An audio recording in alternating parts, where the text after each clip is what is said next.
Isn't this what we have always wanted?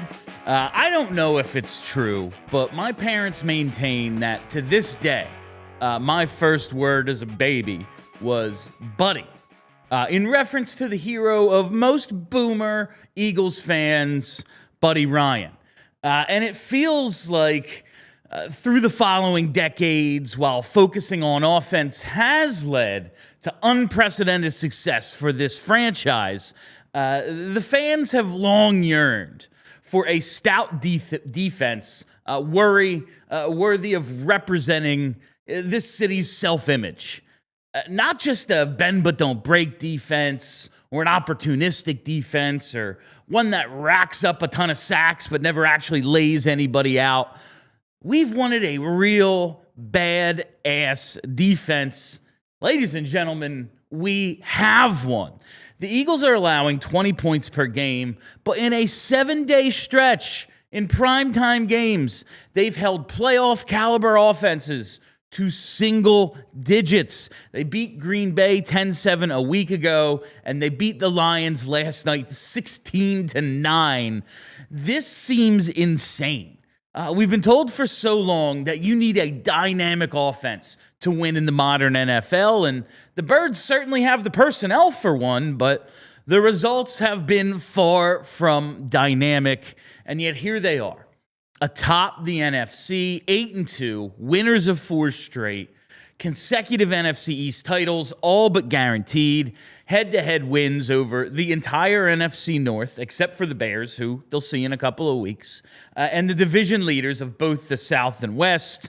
And it's all about the defense. Jalen Carter, Jordan Davis, Jaelan Phillips, Zach Bond, Nakobe Dean, Quinyon Mitchell, Cooper DeJean, and of course, Vic Fangio, quite possibly the greatest hire of the Howie Roseman era. These are the names that could lead us to that Super Bowl repeat that I've been talking about nonstop for weeks now. And even though I think it's what we've always wanted, it does make me uneasy because defense is so precarious, right?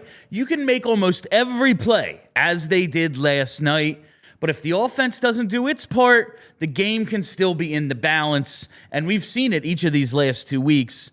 The Eagles came out with both wins, but it was never comfortable, and I think that's what we have to get ready for. It's not going to be like the NFC Championship and Super Bowl last year. These are going to be uncomfortable games unless Jalen and the offense figure out what the hell's going on over these next couple of weeks.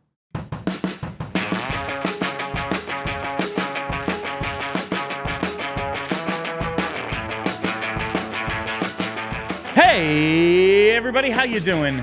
Well, that's good. Welcome to Philadelphia, presented by Bet Parks. My name is Bill Matz. I'm your director of fun and games for the afternoon.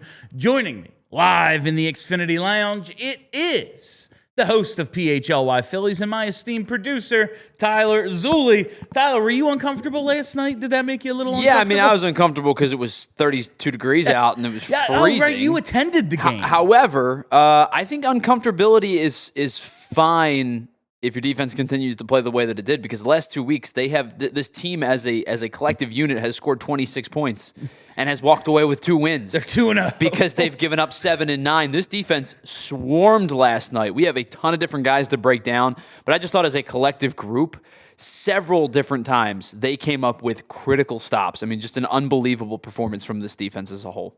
It's truly awesome to see, like, in a league where you see that call that essentially ends the game last night, the DPI that A.J. Brown draws, the rules are such that you cannot win with defense for the most part.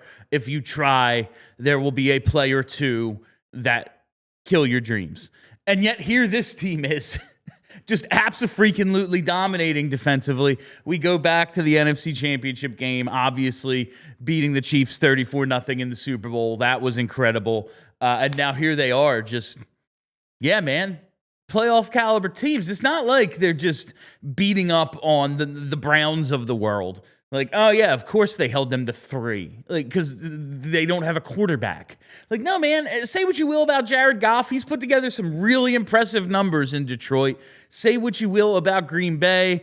They've had an inconsistent offense, but that is a playoff caliber team. And the Eagles were just like, nah, you're not scoring to both of those offenses within a week of each other. Like, all this happened within the span of 7 days. They have dominated these two teams. And that brings us to today's headlines. The first one, of course, the Eagles beat the Lions 16-9.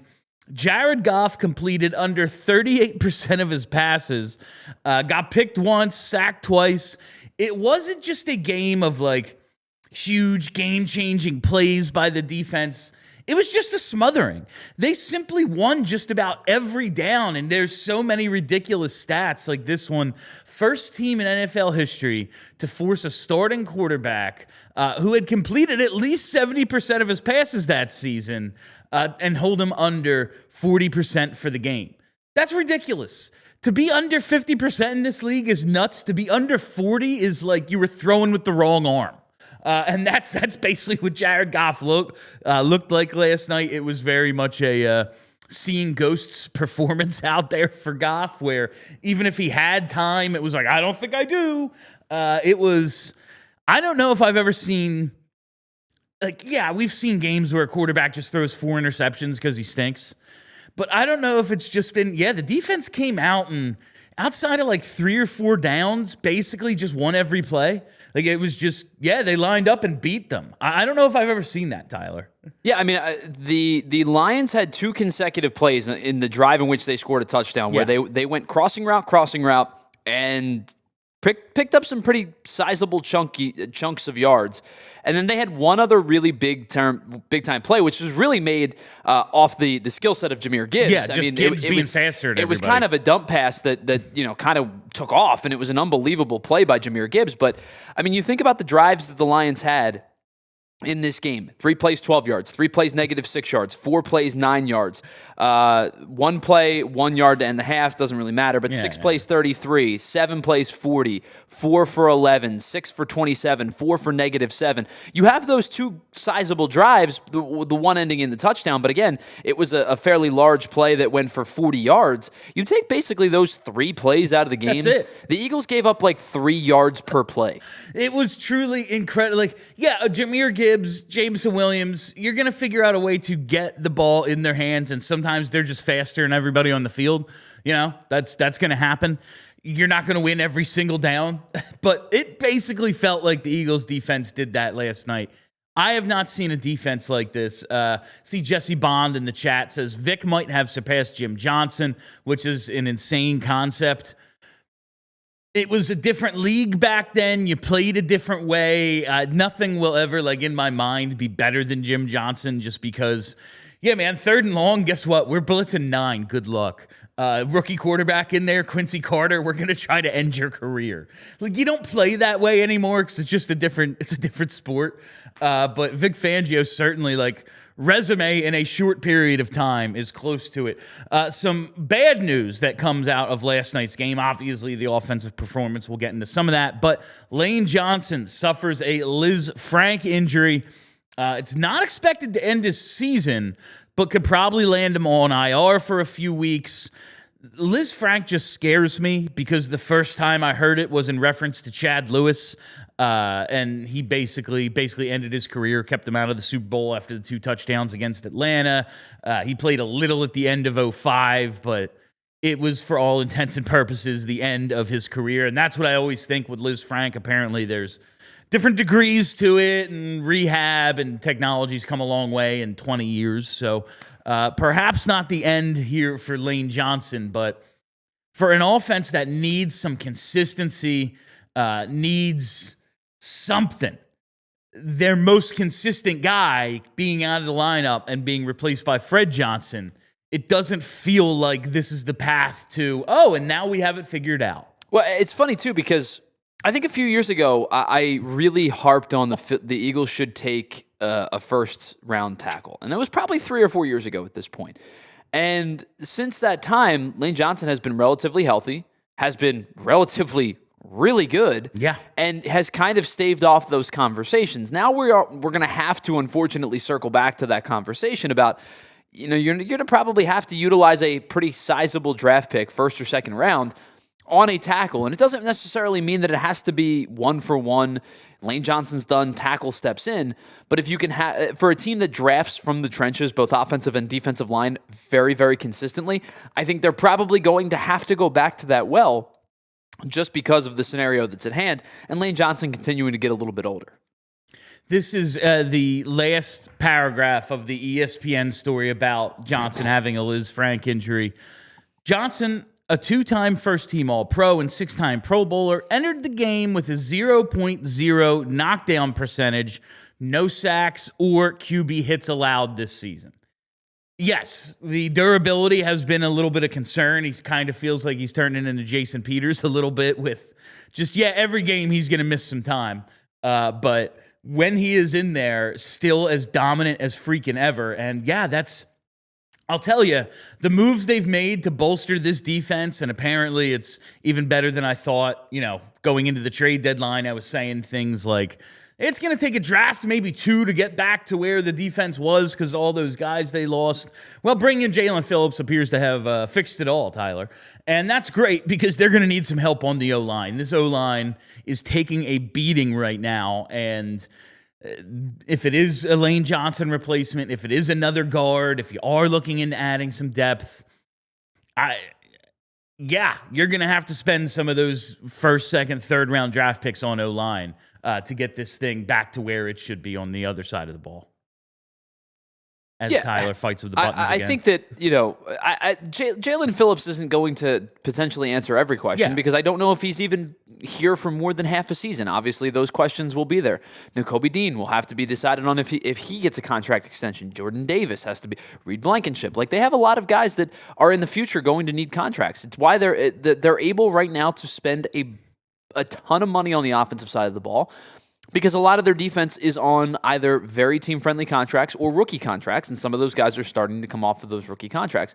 It's the downside of having a really good roster is, you can't pay everybody. You've seen that over the last couple of years with Josh Sweat and Milton Williams and a whole bunch of different guys.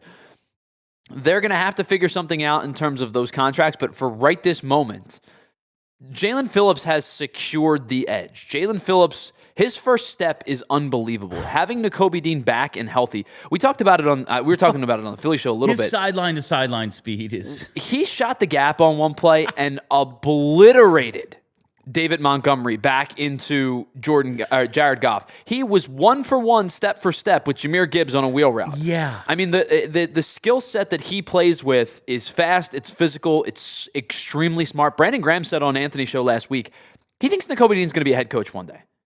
That's a huge high praise in terms of, we know his skill set is there. Yeah. And now you talk about he takes some of the play calling duties. He is a guy who just pushes in practice as that player coach type mentality. That's a guy that I think they've really gotten the most out of, because it was wow, they got Nakobe Dean. He was great at Georgia, and then he struggled a little bit to begin, and then he got hurt. And since probably the last year and a half now, he's been unbelievable. It's, listen, the injury concerns are always going to be real with Nakobe Dean, but I don't think it's a coincidence that his return has coincided with going from good to dominant on D. I don't think that's a big shock. Last headline here, and then we got to take a break. Just saw this right before we went live, Tyler. Shams tweeted that Paul George expected to make his season debut tonight. I'm going to be honest with you. I forgot he was on the team. I was like, oh, for who? Oh, us? Oh, that's cool. All right, so we got a guy back. That's all well and good. If he can fit into the rotation, gives them some more options. He can be open for that corner 3. Okay. I've kind of moved on from all the veterans mentally on this team, but all right, he gives you a little something extra. That's cool. Well, they're super guard heavy, and they've got a bunch of guards who they're athletic guards, they're quick guards, they're slashing guards. They need somebody who could fill it up. And I don't know if Paul George is ever going to be the fill it up guy again, but to have somebody with that option, with some length, with some size, who can shoot, from beyond the arc if necessary, I think having Paul George in the lineup, now that they're constructed in a way that makes sense, could help this team. I think having Paul George in a lineup, regardless, as long as he's healthy, can help a basketball team. Yeah, There's no he can question. help you. Yeah. But I think having him, guy who shoots 39% from his career from three. Obviously, last year was a weird year for him. 41 games played, was injured for most of it. Down year in terms of productivity. If he can be the guy that you were kind of hoping that he would be, or close to it, now you have some versatility at the wing position. When you were really heavy guard, it's why Kelly Oubre's been playing so much, because they really had no wing depth. That's it. And, maybe you can give some of these guys a breather for a few moments. I think Oubre was one of the three guys in that stat you showed me last week, right? Like the Sixers have three of the top five guys in minutes played. It was absolutely insane. That was like, oh yeah, of course, yeah, Tyrese. That makes sense. And by the way, Kelly Oubre is going to miss time, the LCL injury. Yeah. So I don't know how long he's out for, but I would imagine he's definitively probably at least tonight and probably this week. You would think. All right, on the other side, we're going to talk some more Eagles. I have fun thing, I guess, sort of fun, about weird injuries based on this Jack Hughes story. But first, I got to tell you about BetParks. Whether your favorite team wins or not, there's always another way to win on the BetParks online casino app. They have every slot you could possibly dream of, from Huff and More Puff to slots based on your favorite streaming shows like The Walking Dead, Breaking Bad, nostalgic favorites like The Goonies, Cash Eruption, 88 Fortune, all the slots imaginable, plus all your casino favorite games as well. Blackjack, roulette, craps, poker, baccarat. So many different ways to win with BetParks. And now is the time to get in, because new users get up to $1,000 casino bonus back if you're down in the first 24 hours. All you got to do is go to betparks.com, download the app right now, and enjoy all the action and excitement from the casino at your fingertips. Must be 21 and in PA, Jersey, Maryland, or Michigan for BetParks. You love to play. You play to win. You bet. BetParks. Gambling problem? Call 1-800-GAMBLER. All right, whether you're thinking about watching tonight's the finale of the week of pro football, or you got to get into the hoops slate, the hockey slate. There's a lot of sports going on over the next couple of days and into the week. You have to have Xfinity, because it is the ultimate sports destination where you get all your favorite games and your favorite teams all in one place. You get incredible crystal clear optics. You get 4K enhanced sound. It's going to feel like you're at the arena, the ballpark, the stadium anyway, so you might as well take advantage of it and not have to battle traffic and the elements, especially as it gets a little bit colder this time of year. Plus, with Xfinity, you get updated stats and live turnaround right on your TV. You're never going to miss a moment, and you don't have to worry about lagging, buffering, switching between apps. It's all right there with Xfinity. Learn more at Xfinity.com. Xfinity, imagine that. All right, a bunch of stuff to get to with the Eagles' win last night. But my first question: How's America's favorite clown Dan Campbell looking today? 0 for 5 on fourth down. Jamison Williams cost them a point because he's undisciplined. And how obvious was that fake punt? Like, when your opponent thinks you're going for it to the point they're like, should we just keep our defense on the field? And then you line up in the most obvious fake punt situation ever and run that direct snap. It is not a shock to literally anybody when it gets stuffed. One of the 5 fourth down stops for the Eagles was that fake punt. But, man, Dan Campbell just, tell you, he took over calling plays, and it's just going so well for that offense outside of the dome. Coach of the year, Dan Campbell right there, Tyler. Well, I'll be honest with you. I was saying this yesterday. I don't necessarily have issues with being aggressive and going for it on fourth down. Now, you had no success yesterday, and I think that's in part because the Eagles' defense was really, really good. My thing is, if you're going to go for it on fourth down, just go for it. The fake punt stuff you're too good. Your offense is too talented to be doing fake punt things. You have all these good players. Let's put it in this fullback's hands. That's linebacker, whatever the hell. That's the thing. Like, I think about Amon-Ra St. Brown on the outside, Jamison Williams on the outside, Jahmyr Gibbs at the running back position, David Montgomery. You have 4 excellent players, and this is without Sam Laporta. This is without anybody else that's auxiliary, that's speed and whatnot on that lineup. You have way too many good players. If you're going to go for it, just go for it. I was stunned that they ran a fake punt in that scenario. I told you on Friday that there was going to be a trick play in that game, and I just thought that was the most obvious situation ever. Like, you'd already gone for it on fourth, and now you're like, well, we're around midfield. We're punting this time. We promise. We know you're not. You do this stuff all the time. We did this on Friday. I just have very little respect for Dan Campbell as a head coach. I think the league needs personalities like him. I'm just really glad he's not in charge of the Philadelphia Eagles. While that was one hell of a performance for the defense, one that was like, yeah, I don't know, they just won every down. They didn't even make huge plays time and time again, like no red zone interceptions or anything like that. It was just kind of, yeah, let's line up and our 11 beat your 11 on pretty much every play. Like that's in an NFL where the rules are such that you're not allowed to do that on defense, basically. The Eagles did. It is a little concerning that this offense cannot get anything going anywhere. Yesterday, Jalen just felt really, really off. But man, the running game, I know they were kind of pointing out like, ooh, it's close. He's close to breaking one. But I've felt that way for a couple of weeks now. And at a certain point, it's, I don't know, he's got 2 runs of 20-plus yards. Maybe it just ain't happening this year. Yeah, I think I'm just a little worried about this offense at this point. There's no question about it. Mekhi Becton was a huge piece of the run game. Clearly. Now, I think he was a table setter, especially in the outside trap, outside zone type of stuff. They also have... It seems to me when they run a lot of successful stuff with Tank Bigsby, which is few and far between because Saquon rightfully is getting the bulk of the carries. When Bigsby gets these big chunk plays, he's getting to the outside. It feels like to me that Barkley has been more inside the tackle box quite a bit. So much inside. So I wonder too, just is it as simple of a formula as get out in space and let your playmaker make a play? Listen, like 26 for 86 is not a terrible night, or 26 for 83 is not a terrible night, but the average 3.2, that's a low number considering he had so many touches.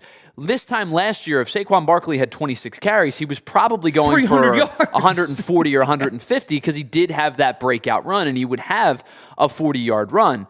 I think right now, you know, their play calling has limited it. I think teams are obviously stacking the box significantly more against Saquon and selling out on the run. They're also just not getting into the second level nearly as much because I also think that a lot of times the edge rushers that are trying to set the edge are in the backfield quite a bit.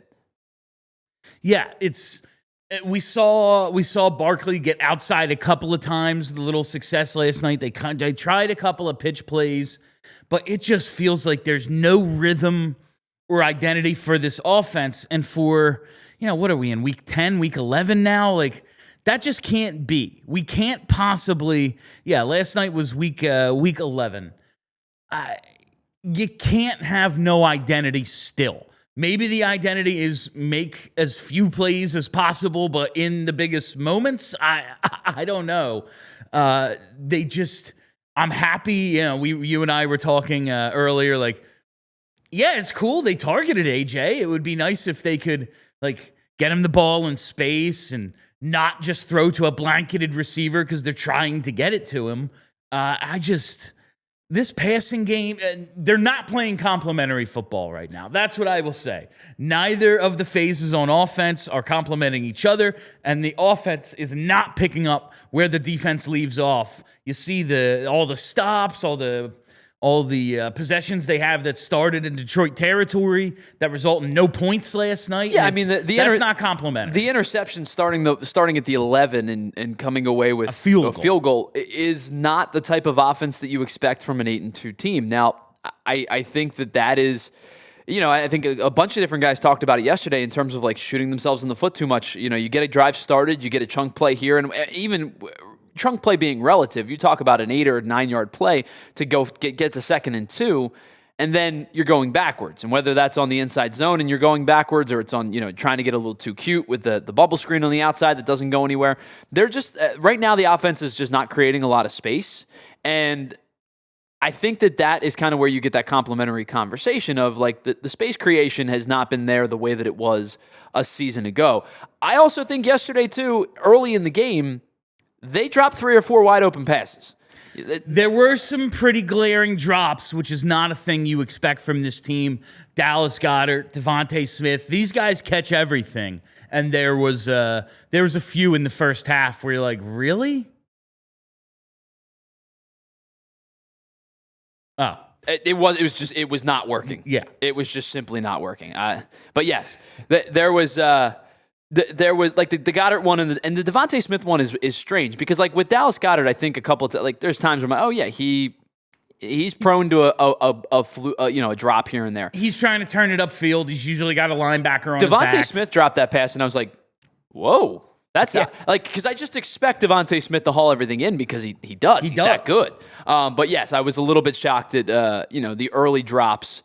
I get it. It was cold. It was windy. Ball probably feels like a rock hitting your hands. Yes. But there was 3 or 4 passes that I go, they're confidence builders or they're confidence breakers. Your quarterback shouldn't have that, but like sometimes it does. It's natural. It's human. Thankfully the defense was as good as we expected it to be. Also, maybe you got to throw to the other guys every now and then. But even Jahan Dotson is out there, and it's like, I don't know who's some of the, like, Darius Cooper. Who are some of Kylan these? Granson caught a pass last night. Whose grandson is this out there with, I guess, his title on his jersey? Like, who are these people we're throwing to when we have A.J. Brown and Devontae Smith? I know you have to spread it around a little bit, but I was like, I've never heard of Granson before. Don't know this guy a little bit. He's someone's grandson, and he's just running around. All right, we have to take another break, and then I'm going to close with social studies because I do want to get – they were going nuts about this DPI call, and I was like, this is pretty obvious to me. But let's take this last break.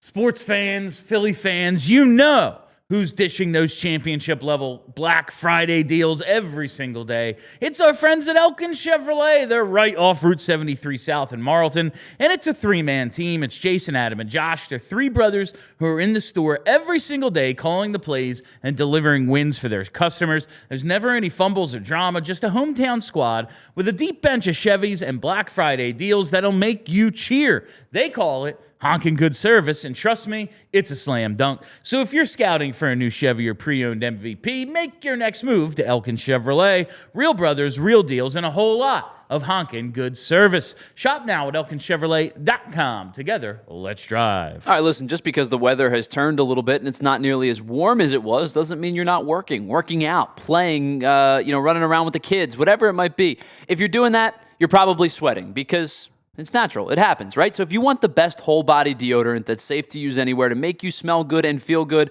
all day long, it's our friends over at Mando. And with Mando, it's created by a doctor who saw firsthand just how normal BO was just being misdiagnosed and mistreated. It is clinically proven to not just block odor all day, but to control it for up to 72 hours. And if you're thinking about dipping your toe in the Mando water, but you're not there just yet, think about the Mando Starter Pack. It's perfect for new customers. It comes with a solid stick deodorant, cream tube deodorant, and 2 free products of your choice, like a mini body wash and deodorant wipes, and free shipping. And as a special offer to our listeners here, new customers right now get 20% off site-wide with the exclusive code PHLY. That's at shopmando.com. You'll get 20% off site-wide and free shipping. SHOPMANDO.com. Please support the show and tell them that we here at Philadelphia sent you.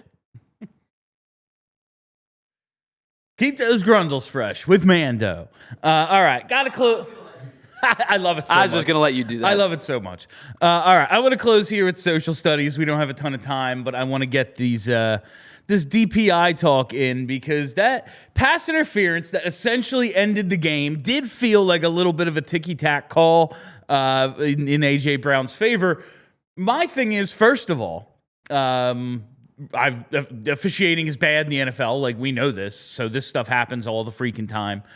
2, AJ, because he's so much bigger, stronger, and faster than everybody, never gets any calls. It feels like he gets interfered with on every single play. But since he's just able to, like, make guys bounce off of him, he doesn't get those calls. You're kind of allowed to mess with him. And 3, it's obvious pass interference. The ball is arriving, and the defensive back has A.J. Brown by one of his wrists, holding his arm back right there. It's very clear. He is trying to negate one of the 2 arms, and I don't know, I guess he could be expected to make a one-handed catch, but typically that's not something you're like, oh yeah, he should absolutely still make that play when one of his hands is being held behind his back. And there's like a close-up where you can see it's very obvious. So I'm my reaction to that, Tyler, and I'm going to get yours, is if an inconsequential jersey tug can end the Super Bowl, then Week 11 Sunday night in a freezing cold game where neither team has done anything offensively can easily end on what is definitely pass interference. Yeah, I mean, it looked kind of, ticky-tack call from where we were sitting, but, I think when you slow it down like that, obviously it becomes a little bit more apparent that it probably was an inhibitor, at least, of the play. I'm surprised they didn't let it go. That's usually I'm very surprised. That's usually a put the flag in the pocket type of play. Don't let the referees dictate the type of game, the end of the game type of call. I am surprised that they called it. I understand frustrations when you slow it down and you see that image of like the wrist grab. It makes it a little more palatable, I think. But I am a little bit shocked. Like in real time, I was very surprised that they made that call. Yeah, I couldn't believe they did, and like, the broadcast going on and on. Like, if anything, that's offensive pass interference. And they're completely ignoring the part of the play after the engagement. Like, yes, at the top, maybe it's a push off. Maybe it's just two guys battling for positioning. That stuff happens. But when he's coming back to the ball and one of his arms is being ripped behind him, I don't know. That seems pretty clear and obvious to me. But hey, I don't know. I'm just a guy watching the game. All right, we will be back tomorrow at 1:30 with another episode of Philadelphia. Make sure you tune in and join us then. Follow us right here on the YouTube page. Follow me on Twitter at Philadelphia PHLY, and follow the podcast wherever you get those. Just search Philadelphia. That's it for us. I am Bill Matz. Thank you to Tyler Zulli. Till tomorrow, be excellent to each other. We all silly like the mayor.